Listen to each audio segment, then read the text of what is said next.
Hello hello ओम नमः शिवाय। आइए सुनते हैं कामता प्रसाद जी की कथा। प्रेम से बोल गुरुदेव भगवान की। तो जीवन है तोरे महाराज, अब ते जैसे राग दे तैसने जीवो।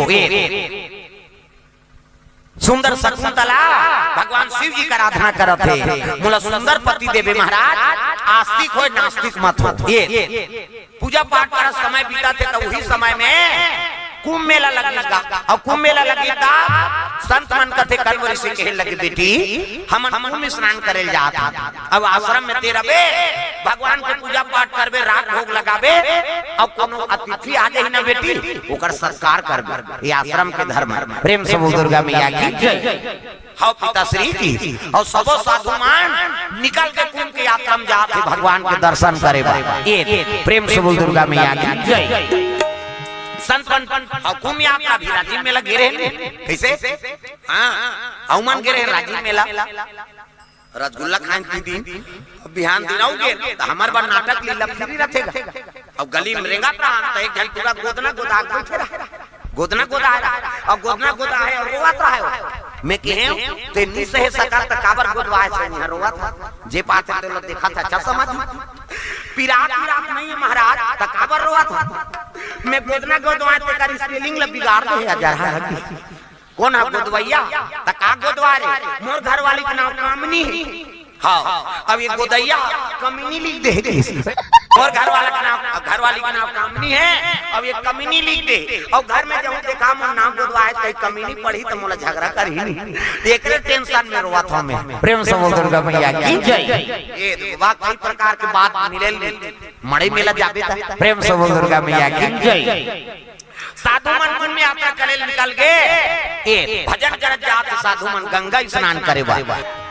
स्नान करत कुंभ स्नान और भ्रमण करत करत साधु मान तीर्थ यात्रा करत निकल गए। समय बीते लगे तो कुमारी शकुंतला एके जन निवास करेगा। प्रेम से बोल दुर्गा मैया की जय। आश्रम वही समय में हस्तिनापुर के राजा दुष्यंत शिकार करे बर वही जंगल में वो पहुंचे लगे। अरे शिकार करने दुष्यंत कुमार हस्तिनापुर के राजा चले लगेगा। प्रेम से बोल दुर्गा मैया की जय।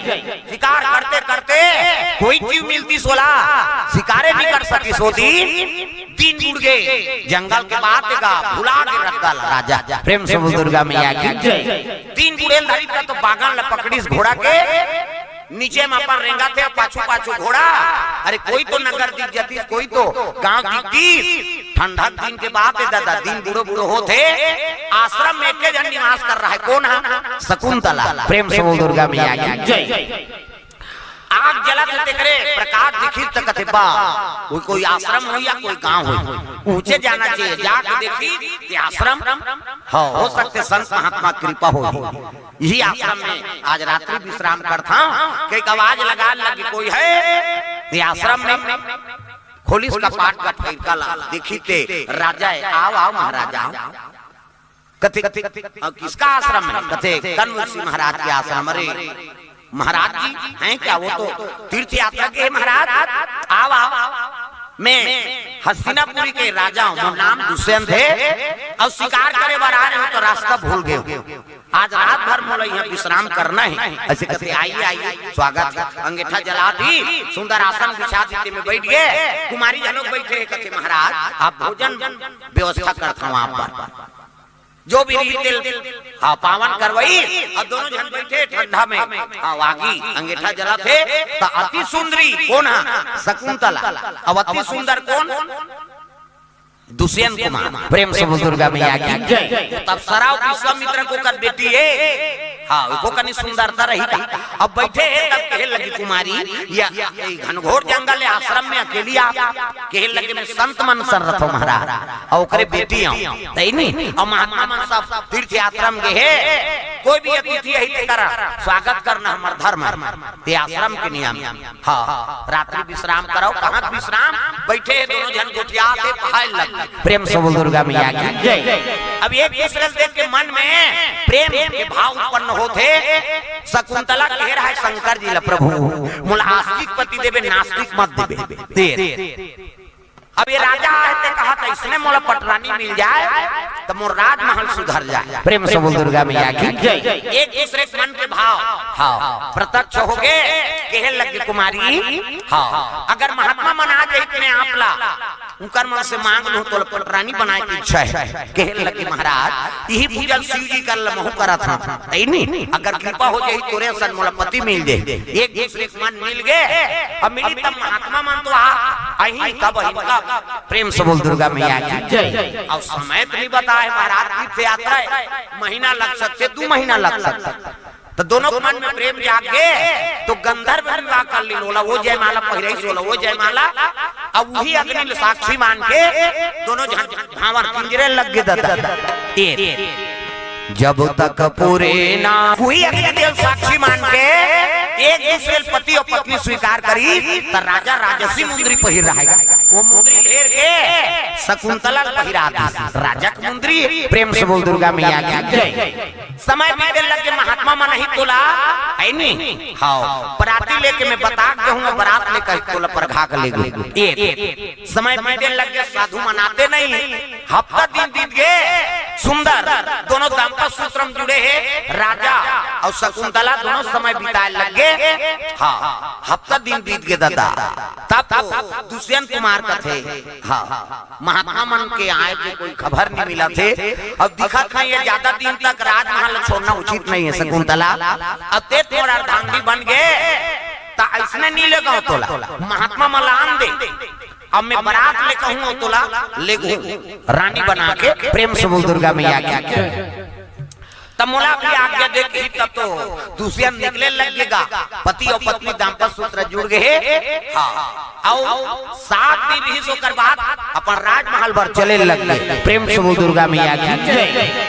रणबीर रे जाओ जाओ एक दूसरे छोड़ना नहीं चाहते लेकिन राजा है ज्यादा दिन तक राजपाट में छोड़ू दूसरा राजा आक्रमण कर दी रानी तोला में बारात लेके आके ले। प्रेम से बोल दुर्गा मैया की जय। चले लग गए दुष्यंत घोड़ा में पर राजमहल पति और पत्नी दाम्पत्य सूत्र जुड़ गए उकर से शकुंतला गर्भवती हो गया। प्रेम से बोल दुर्गा मैया की जय। कुछ समय बीती तब साधु मन आश्रम में निवास करेंगे लेकिन बताए कीमत नहीं होते शकुंतला के मोर विवाह हो गए कैसे कहा समय बीते लग गए एक महीना दिन बीत गए तब दुष्यंत महाराज नहीं आते नहीं गर्भवती रहा ते बैठे रहा मन उदास है अब मुंदरी देखा थे दादा धनी भी ना जाग करके आंख से आंसू झरा थे ध्यान पति ऊपर रहेगा उतनी जवान वही दाल दुर्वासा महात्मा पहुंचे लग मुंदरी देखा थे आंख में आंसू भरे है रस रस रो थे कुमारी उतनी जवान दुर्वासा आगे होती दुर्वासा आई तो खड़े हो गए आंखों में तब ले कुमारी ध्यान नहीं हो तो पति की याद करा क्रोध हो गए दुर्वासा ऋषि अरे हम तुम्हारे सामने खड़े अब प्रणाम नहीं करती हो क्या मेरा श्राप है चिल्ला करा था ना वो तो भुला नहीं की। प्रेम से बोल दुर्गा मैया की जय। श्राप दी से तब तो कुमारी देखी थे दुर्वासा चरण में गिर गए गुरुजी ये श्राप ना दे दे मोर जीवन बिगड़ जाही मैं अपने पति की याद करत रहे क्रोध हुई से दुर्वासा गर्जिश नहीं सब साधु मन आगे और कुमारी चरण में गिरे है साधु मन कहते बेटी का गलती कर पा रही ये तो भगवान असल नहीं छोड़े शराब देवा ते कन्या छोड़ी ये दुर्वासा ऋषि महात्मा कह लगे जेला ये याद करा था वो तो भुला जाही जा मेरा शराब तब तक कुमारी चरण में गिर गए गुरुजी अगर वो मोल भुला जाही तो जीवन बिगड़ जाही मैं अपन पति की याद करत रहे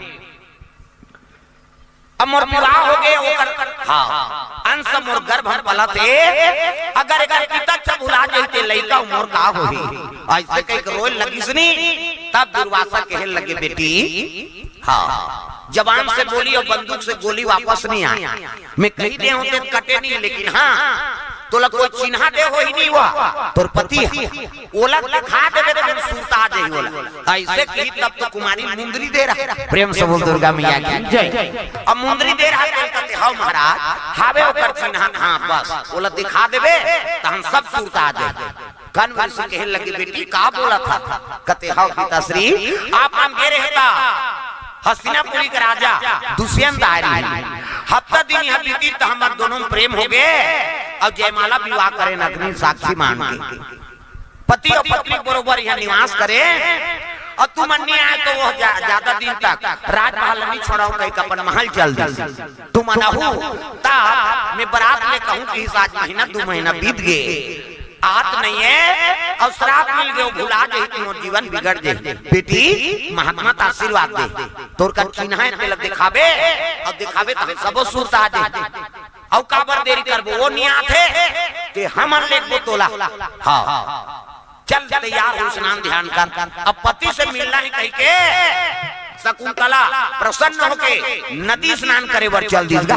प्रेम से वो दुर्गा मैया की जय नदिया में स्नान करे बर जाते एक मन के आकर प्रेम से वो दुर्गा मैया की जय सुंदर गंगा स्नान करे बर पहुंचे लग हे गंगा माता मन अपर ज्वाले नहा था हम अनहरन जल्दी न होइया कौवा संपूर औरें करे अब दाई में नेड़ी रगड़ सी सी वो पचरी छबना उखड़ जा नानी कोली कैसे दर जाके और कैसे लगवा रे या कतियड़ी भर में सकते तो ददल बांछी वहां दर्रा पतरा डोलका पोछा रेडीमेड वाला तांत कहीं नहीं मिली खपरी वहु नहीं मिली कपड़ा लाइट करा गया और तू ही मान सको हमार खर्री उधर जही दंदा ततो लइका मन नी नहा आने रे नहु कते पिराते नी नहाते ता ऐ नहीं पहली बोरिंग में कुआं में तालाब में देखेल मिले लइका मन साबुन लगे लगे भागे है नहीं अब तो घरों घर नहानी खोली बन गई कपाट बड़ी देख के 2-4 तितरी के नहा थे लइका अभी कपाट लगे थे और सिसरी बजा तो तू मन सी सी का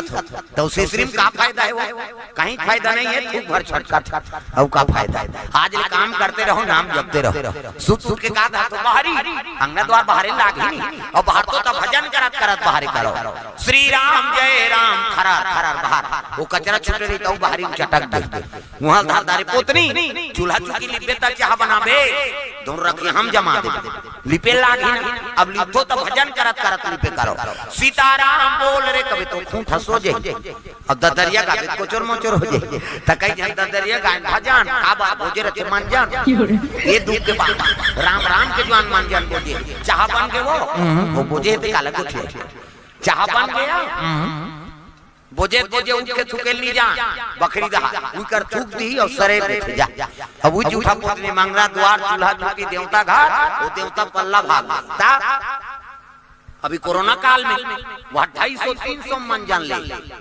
ता जे मन नीले रहा दूसरा घर मांगे जा ये को खुराक दे बहनी मोर पेट फूला नहीं अरे ढक्कन मक्कन चाट के मैं करे होते वो 250 में लेते तो ले खुराक के दी दुखई कैसे हमन कोरोना काल भर जय बजरंग बली के हमन छोकरा मा और माता मा जय मंजन बली चले ए मन मंजने में जीवन का दिन दादा प्रेम से हो दुर्गा मैया की जय नशा से मुक्ति पा ये है नहीं स्नान करा थे लगड़ा घास रहा थे अब अत्ता खुश हो गए तो मुंदरी पहिरे है नहीं हाँ कत्का जवान वो जल में गिरते रहे वही चिन्ह रहा और वही देखा हूँ पतिल याद आ जाए ये अत्ता खुश हो गए पतिल मिलना है कह के स्नान ध्यान करा करा तो मुंदरी कत्का जवान खस ले हाँ नंदियम गिरीश नहीं तेल नहीं जानी इसको ना शकुंतला और जैसे मुंदरी गिरी तो सोन के मुंदरी लाभ मछली लील दिसो प्रेम से दुर्गा मैया की जय अब मछली लील दिसो नंदियम तौरा थे ये नहीं जाने जे कर मुंदरी गिरी थे प्रेम से दुर्गा मैया की जय सोन के मुंदरी एक हां उई दिले सोन मछली बने ओकर बबल सोन के मछली तौरीगा तागा मन के समुंदर में तौरा वो सोन के मुंदरी लील दिसो और सोन के मुंदरी लील के तौरा थे वही गाना बना दी तागा सोन मछली और नहीं सोन मछली सोन के मछली जीव पर ही प्रेम से दुर्गा मैया की जय शकुंतला के मुंदरी गिरे रहा वो सोन हाँ के मुंदरी लील दिस मछली और तौरा प्रेम से दुर्गा मैया की जय कुमारी लाभास नहीं है मुंदरी गंवा के कही और स्नान ध्यान करके आगे सुंदर कपड़ा लगता पहरी से और चल बेटी तो राजमहल मराबो 2-4 जन साधु मन चले लग गए राज में पहुंची तब तो स्वागत करी संत मन के आओ आओ वो तो श्राप रहा दुर्वासा जा जेला के याद करा सकते पति तो भुला जाए प्रेम से बोल दुर्गा मैया की जय राजा देखी से संत मन लगत आओ आओ बैठाओ हां कहां से आए कहते हम कण्व ऋषि आश्रम से आए महाराज किस लिए आए तब तो कहने लगे महाराज ये कुमारी तोर पत्नी, प्रेम से बोल दुर्गा मैया की जय। अब एक साथ में आपके विवाह हो है, अब आपके अंश कर गर्भ हम पला थे, एक से भी हम अनेला मराए लाए। तब तो राजा के हिल लगी, अरे एक राजा मिथ्या दोष लगाते हो, संत महात्मा हो कहीं तुम अल्लाह सहन करा था, नहीं तो सूरी फांसी दिवा देते हो। किसने संत मन हंसे लगे महाराज, हाँ आप ला श्राप, प्रेम से बोल दुर्गा मैया की। दुर्वासा ऋषि ये कन्या श्राप लेके जा तोर पति तोल भुला जा। हाँ अब आशीर्वाद लोग दे कोई चीज चिन्हल दिखावे तो हम याद आ जाए, कहीं बेटी देखा वो चिन्ह तेल देखा कि तत्की जो मुंदरी देखीगा तो तुम मुंदरी नहीं है हाथ में, प्रेम से बोल दुर्गा मैया की जय। मुंदरी नहीं है कि तब तो कहे लगे बेटी, अब कहा हम सबूत दिखा, वही मुंदरी दिखा रहे थे तो पति तो लसूरता करती।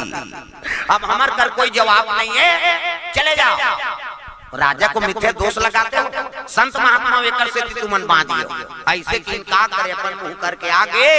कुमारी रोल लगे मोर किस्मत है खराब, हम अनका दिले तो बेटी बरोबर पालन पोषण करे है ना बेटी, हाँ तो बालक के झलक पालन पोषण कर चल हमार साथ, प्रेम से बोल दुर्गा मैया की जय।